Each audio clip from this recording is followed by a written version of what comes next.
kaum petani. Isu pertentangan kelas. Ikhwati fillah rahimani wa rahimakumullah. Mereka langsung turun ke lapangan. Anak-anak muda yang sedang berkumpul didatengin. Diceritakan, kalian anak-anak bangsa? Iya. Apakah kalian tidak menyaksikan betapa rakyat kecil semakin hari semakin tertindas dan sengsara? Iya. Dibangkitkan lagi tentang kepahitan dan kesedihan serta kesengsaraan mereka. Masih banyak orang miskin. Lihat data statistiknya, tiap tahun terus meningkat jumlah orang miskin. Pekerjaan sulit didapatkan, pengangguran di mana-mana, tingkat kejahatan. Jadi negara ini diburuk-burukkan dan dijelek-jelekkan di hadapan mereka, kaum lemah dan kaum miskin.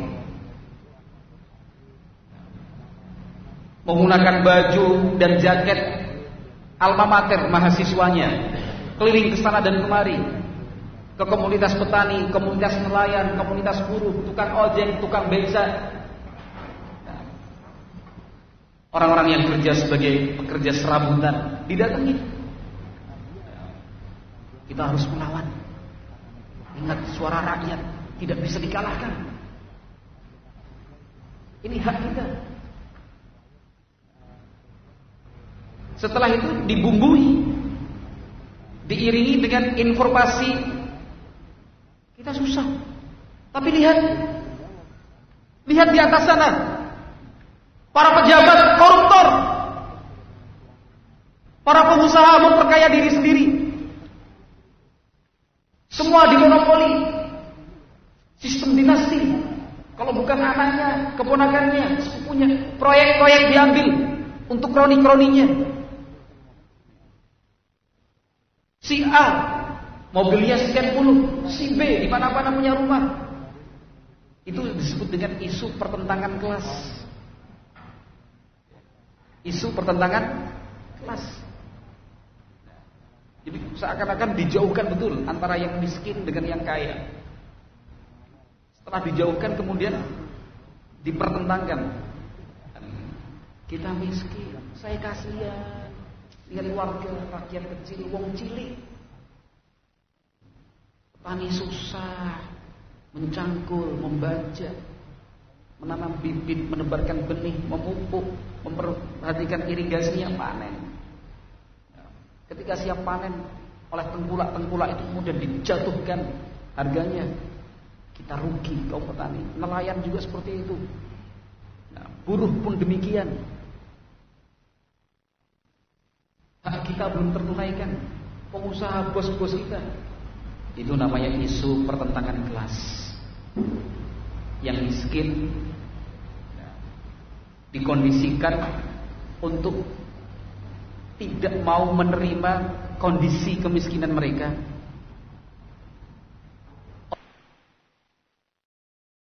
Memang secara ringkas Nabi Muhammad SAW bersabda, huffat al-jannatu bil makarih wa huffat an-nar bis syahawat. Di dalam riwayat Imam Muslim ini Nabi Muhammad SAW menegaskan bahwa yang namanya surga itu dikelilingi, dibentengi, dipagari oleh hal-hal yang tidak kita suka. Adapun neraka dihias-hiasi dengan sesuatu yang sesuai dengan hawa nafsu, syahwat manusia.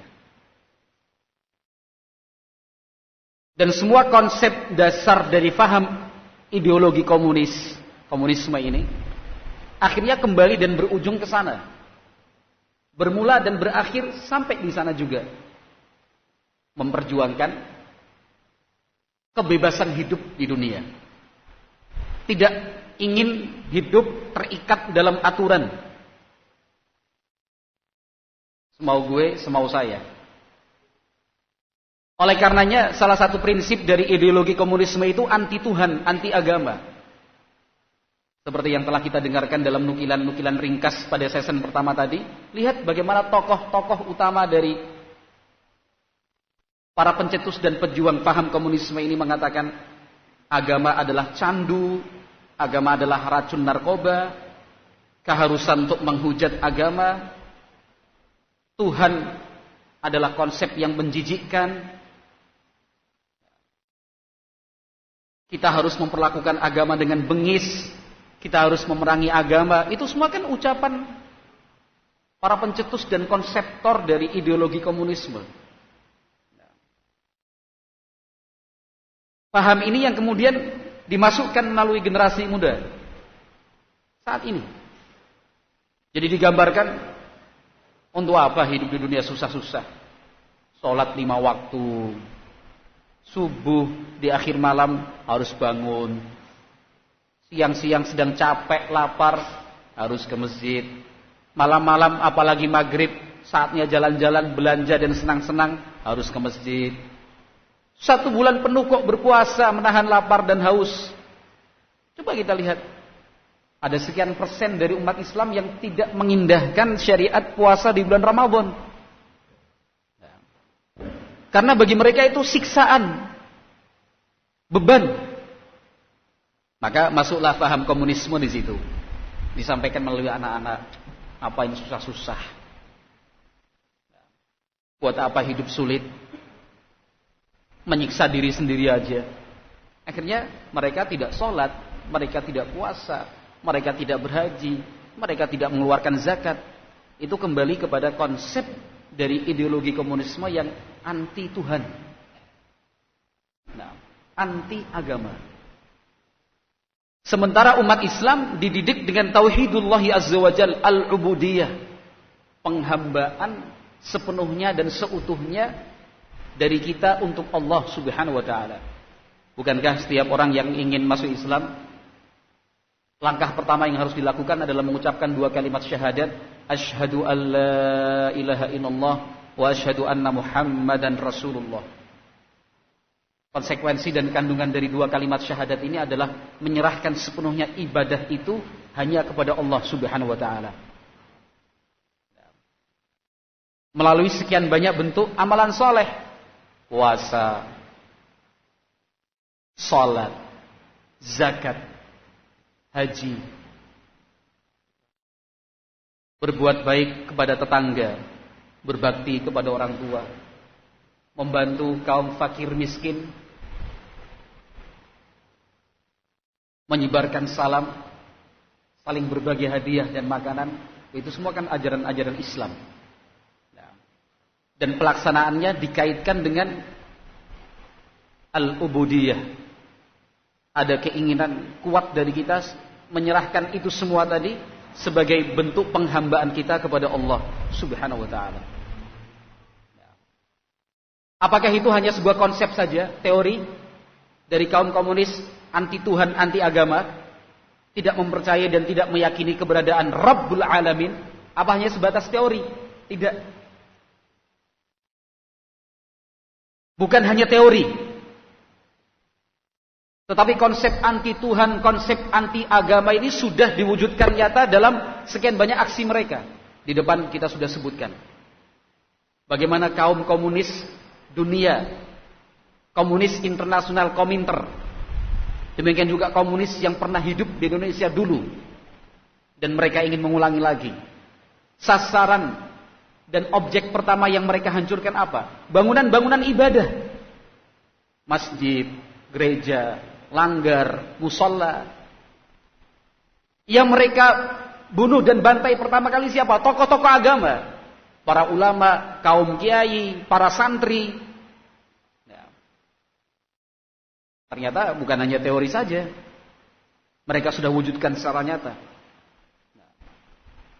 Segala sesuatu yang sifatnya agama, bunuh, hancurkan, bantai. La haula wala quwata illa billah. Kita sebagai umat yang beragama, atau kita sebut secara khusus umat Islam, kalau misalkan tidak mempunyai perhatian, barangkali kita masih bertanya-tanya, apa ada orang yang seperti itu? Jawabannya ada. Dan tidak sedikit orang-orang yang seperti ini. Ideologi dan pemahaman seperti ini tersebar luas dan mendapatkan sambutan yang tidak kecil. Apa iya? Itu karena tandanya kita yang kurang perhatian. Amar ma'ruf nahi mungkar di tengah-tengah kita belum begitu dihidupkan seperti yang telah diperintahkan dan dituntunkan oleh Nabi Muhammad sallallahu alaihi wasallam. Betul-betul ada kelompok-kelompok seperti ini. Nah, yang tidak mau direbutkan dan diribetkan oleh agama, oleh ajaran Islam ataupun ajaran lainnya. Mereka yang membenci masjid. Nah, mereka tidak menyukai kemapanan. Mereka anti keteraturan, maunya hidup sebebas-bebasnya. Karl Marx sebagai bapak dari ideologi komunisme, coba baca biografi sejarahnya. Nah, pemalas, tidak mau belajar, durhaka kepada orang tua, penjahat. Ini Karl Marx, sejarahnya dari kecil sampai dia remaja. Sampai kemudian menulis buku, menyebarkannya, masih usia sangat muda sekali, 23 tahun. Itu sudah mulai menulis buku yang berisikan paham dan ideologi komunisme, anti kemapanan dan anti keteraturan. Itu kaum komunis. Fala haula wala quwata illa billah. Kita sebagai umat Islam memang harus tampil menjadi yang terdepan untuk mencegah, kemudian meminimalkan pengaruh komunisme ini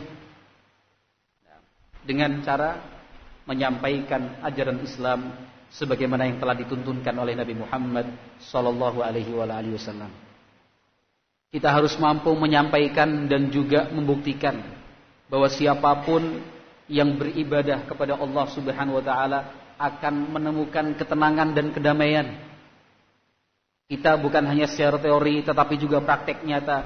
Kita buktikan kepada umat bahwa orang yang beragama, orang yang mengenal dan tunduk kepada Allahu Rabbul Alamin, sesembahannya adalah orang-orang yang mapan, teratur, damai, tentram.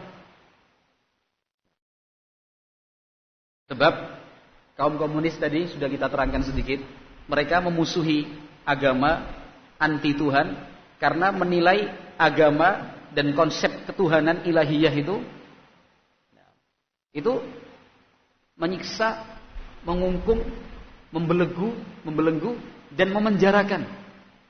Maka cara kita untuk mencegahnya, ya kita sampaikan konsep-konsep Islam yang mengajarkan kedamaian, ketentraman yang hakiki. Kita bandingkan seperti apakah pencapaian yang telah diraih oleh sahabat-sahabat Nabi radhiyallahu taala anhum ajmain. Kemudian kita bandingkan dengan pencapaian yang kemudian berujung pada kegagalan tokoh-tokoh komunis dunia. Bukan karena kita ingin membandingkan antara yang baik dan yang buruk, bukan. Sebab terkadang umat kita, masyarakat perlu untuk diberikan pencerahan dan pendekatan dengan cara seperti ini. Kita bandingkan bagaimana negeri Polandia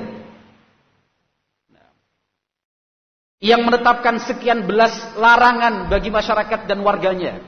Tidak boleh ini, tidak boleh ini, tidak boleh ini, tidak boleh ini. Ketika komunis berkuasa, bukan kemudian rakyatnya makmur sejahtera, semakin tertindas, semakin tertindas. Kita ceritakan komunisme di Soviet, rakyat yang tidak tunduk kepada penguasa akhirnya dibuang, diasingkan. Ratusan ribu orang kemudian mati. Di Cina, Venezuela, Kuba, Kamboja, negeri-negeri yang mengusung paham komunisme, semuanya gagal. Bukankah dunia sempat gempar tahun 91 ketika Boris Yeltsin mengumumkan komunisme di Soviet sudah berakhir. Dunia gempar. Gempar, betul-betul gempar. Nah, Bapak yang mempelopori dan membidani lahirnya ideologi komunisme justru mengatakan tutup, selesai. Itu Presiden Boris Yeltsin tahun 91 di Soviet mengumumkan sudah berakhir paham komunisme. Di Cina seperti itu juga. Kamboja pun demikian. Vietnam juga. Korea Utara. Ada puluhan negara yang mengusung paham komunisme dan semuanya gagal. Kita buat tabel perbandingan kesejahteraan rakyat antara negara-negara yang mengusung ideologi komunisme dengan masa pemerintahan Rasulullah SAW, masa kekhilafahan sahabat-sahabatnya yang mulia, masa kerajaan-kerajaan Islam yang dipimpin oleh raja yang adil. Bandingkan untuk membuktikan kan komunisme itu tidak menjanjikan kejayaan. Komunisme itu justru semuanya telah berakhir dengan kehancuran dan kegagalan. Tapi Islam luar biasa. Nah, Islam luar biasa. Coba bandingkan antara Presiden Yugoslavia Josip Broz Tito yang rakyatnya miskin sengsara tapi dia punya kapal pribadi yang mewah, panjangnya 117 meter. Bandingkan dengan Stalin dan Lenin yang hidup di tengah-tengah istana, dikelilingi oleh sekian banyak tentara dan prajurit. Apa yang diinginkan harus terpenuhi. Kalau tidak, mati, penggal kepala, tembak. Itu ketika pemimpin-pemimpin komunis yang berkuasa.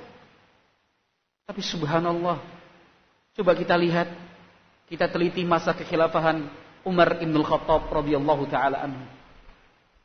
Pemimpin Islam yang adil. Dari sekian banyak pemimpin-pemimpin Islam yang memerintah dan memimpin secara adil, Umar ibn Khattab radhiyallahu taala anhu, ada seorang utusan dari kerajaan Romawi cukup berpangkat, datang ke kota Madinah guna menyampaikan sebuah surat. Setibanya di kota Madinah, orang kafir ini, Nasrani dari kerajaan Romawi, utusan resmi dari kerajaan Romawi membawa sepucuk surat yang ditujukan untuk Umar ibn Khattab sang khalifah. Datang sampai di kota Madinah, tanya, menyampaikan ini utusan resmi dari kerajaan Romawi ingin bertemu dengan pemimpin dan raja kalian Umar bin Khattab. Oh ya, silahkan, mari kami antar. Menyelusuri lorong-lorong sempit dan jalan di kota Madinah sampai di depan rumah Umar bin Khattab. Ini rumah pemimpin kami, Khalifah Umar bin Khattab. Tercengang, kaget, terkejut utusan Romawi ini. Ini rumah raja kalian? Iya, ini rumah pemimpin kami.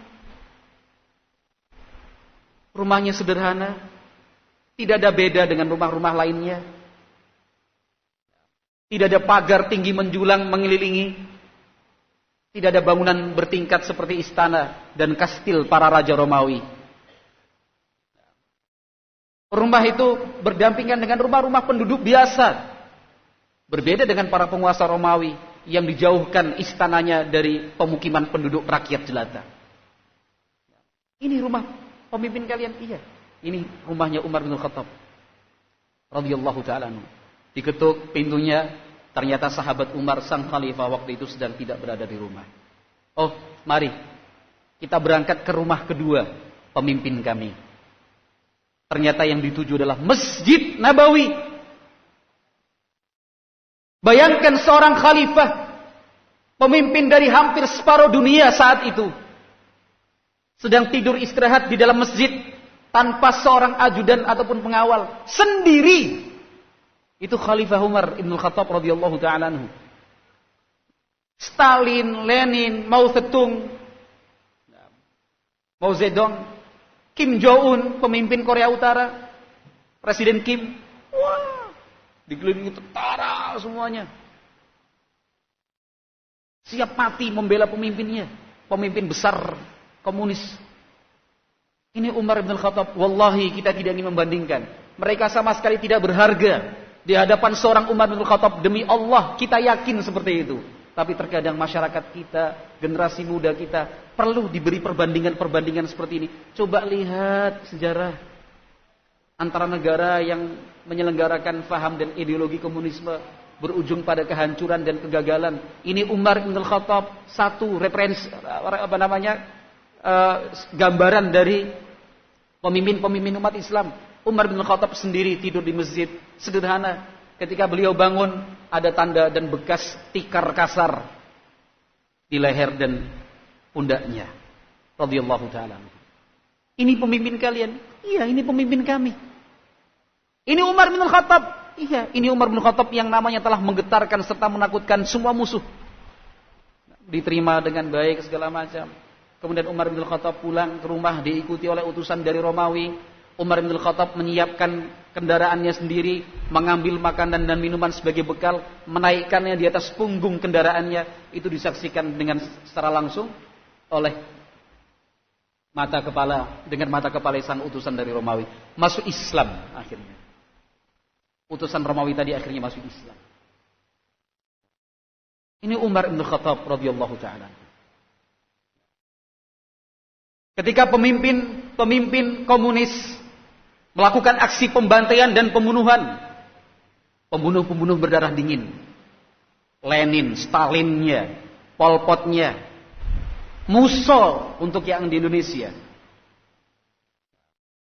Mereka melakukan aksi pembunuhan, pembantaian, sama sekali tidak berkedip, tidak ada belas kasih di dalam hatinya. Umar ibn Khattab radhiyallahu taala anhu menangis. Umar ibn Khattab radhiyallahu taala anhu menangis hanya dikarenakan seekor kambing milik rakyatnya hilang dan tidak ditemukan. Jangankan nyawa manusia, keberadaan satu manusia, seekor kambing ternak. Ketika beliau mendapatkan informasi seekor ternak telah hilang, seekor kambing, pemiliknya tidak menemukan, sedih, takut kepada Allah Subhanahu wa taala. Ketika para pemimpin komunis ini memperkaya diri sendiri, yang dipikirkan diri dan keluarganya, Umar ibn Khattab radhiyallahu taala anhu hampir tiap malam berjalan sendiri tanpa pengawal, tanpa ajudan, keliling di seluruh penjuru kota Madinah untuk menyaksikan secara langsung kondisi masyarakatnya seperti apa. Beliau sendiri yang mengangkut karung berisikan gandum, minyak zaitun. Beliau bawakan kurma, kismis dan yang lainnya. Beliau panggul sendiri, beliau bawa. Kemudian diletakkan di depan pintu rumah penduduknya yang miskin, kaum janda, orang-orang fakir. Itu Umar bin Khattab radhiyallahu anhu. Jadi mau apa lagi? Jadi memang perlu masyarakat kita, sebagian dari mereka, terutama anak-anak muda, agar tidak mengagung-agungkan paham komunisme, paham Leninisme, Karl Marx dan yang lainnya. Jangan atas nama rakyat kecil, rakyat jelata, tidak. Tapi kita sampaikan Islam yang sebenarnya begini, Islam yang sesungguhnya demikian. Maka tugas kita semua untuk mempelajari Islam sedalam-dalamnya, sesuai dengan tuntunan Nabi Muhammad dan bimbingan para sahabatnya. Kemudian kita terangkan kepada umat, inilah hakikat ajaran Islam, sebuah konsep matang dan sempurna yang mengajarkan cinta kasih serta kedamaian di alam dunia. Wallahu a'lam bishawab. Mudah-mudahan yang sedikit ini bermanfaat. Akan kita lanjutkan pada sesi yang selanjutnya insyaallah taala. Walhamdulillahirabbil alamin. Wassalamualaikum warahmatullahi wabarakatuh.